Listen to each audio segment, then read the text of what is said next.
Fort Brockhurst, UK. Park your car and head on inside. It's only opened twice a month. Ground floor is disabled access. It is free to visit, however you can pay a donation or buy some of the products. Sign on to the tour to be able to see the keep. Otherwise you're only going to look at the outside like this. The bridge is too weak to hold more than 6 people, which is why you have to join a tour only. Right behind us, we have some games for the children and the toilets.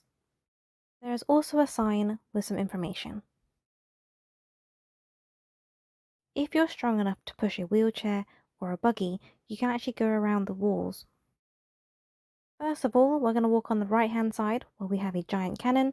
There are people sat on there, so we're just going to walk past it and just look along the walls. So this room is the stables. On special days, which is once a year, they actually bring in horses. As of this year, the man has sold his horses, so there may not be any more horses. There are signs about the rest of the rooms, however you can't look inside of these ones. So this is the very last part of the right side. I'm not sure what this is, but it's some sort of window, and you just sort of see like a forest on the other side. So continuing along, we're now walking back to that middle section. It is time for my tour, and now we are going to look at the keep. Inside, it's like a museum, and you get to learn so much history about this place. It is definitely worth joining. Those little sticky out bits, those caponniers, and each one is defensive, and that's the way it's designed to be like that, so that even if they got into the keep, you could still keep fighting.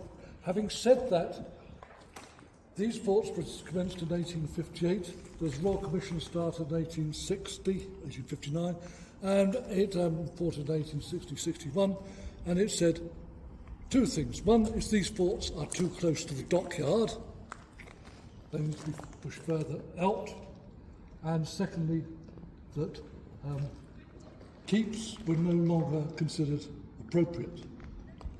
You couldn't sustain a garrison inside here and fight the fort back to success. And if you didn't fight it to success, then chivalry and the rules of law said that you could actually ill-treat those that hadn't surrendered, and that would be bad for their morale. It would also be bad for morale at Fort Elson and Fort Realna. So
we have now finished with the keep, and we can see all the ducks from outside the keep.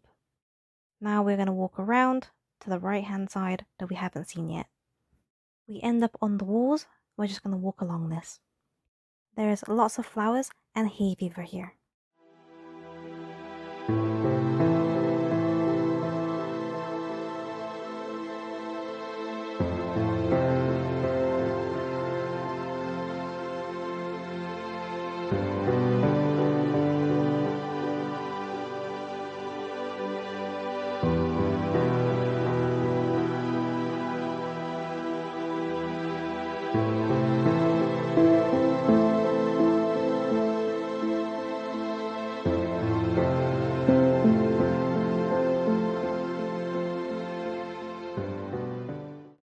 When you finish with the walls, head downstairs to the ground floor, and there are 2 rooms opened in the central area where you can see lots of the history.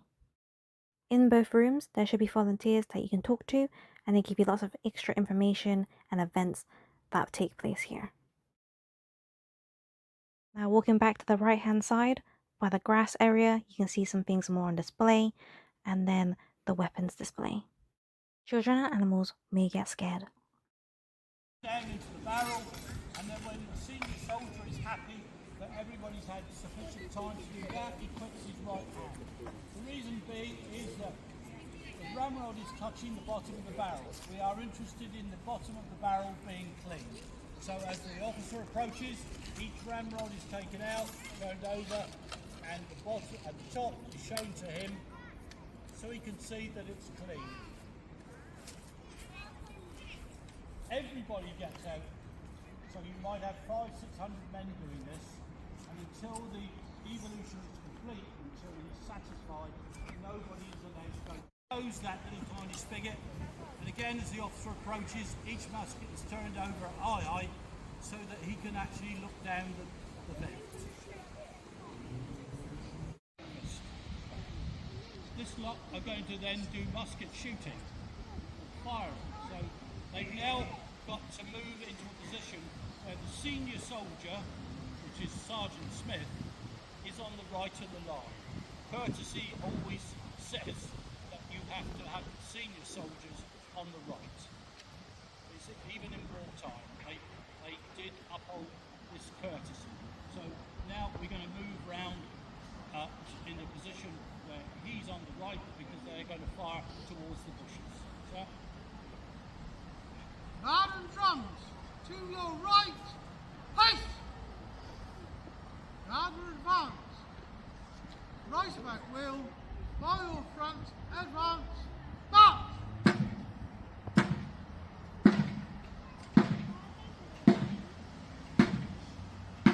Guard! right, so the musket over on the side, tapping. We're looking for grains of powder in the palm of your hand. They should come from the spigot that was checked earlier. When you've got that, go to your tap pad, and take the tap, place it over the firing. Keep your head nose down now until start command gives you the last order. The last order after firing will be to engage the enemy. So the word of command is given, they will pick their head knives up, they will fully cock the weapon, and they will give up the hurrah. Now, only a few men here, you can imagine 1,000 men in a long line giving up the hurrah. That's audible. The enemy's been coming on, nobody's paid any attention, now they are going to. So it is your instruction, please, to cover your ears, the young ones as well, please. Carry on, sir. Front rank standing, ready, set, fire!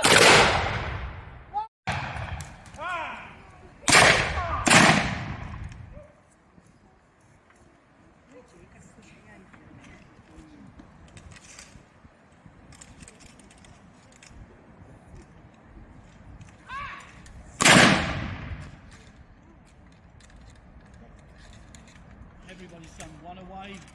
Away. At the very end of the display, you're allowed to go and touch the guns. We have now seen everything inside. If you head back outside, you can see in the water there are some huge pikes. They actually eat the baby ducks here. One of these babies were eaten, and then the mother would attack the fish away. Overall, it's a very nice visit. Thanks for watching. Please like, comment, and subscribe. Bye!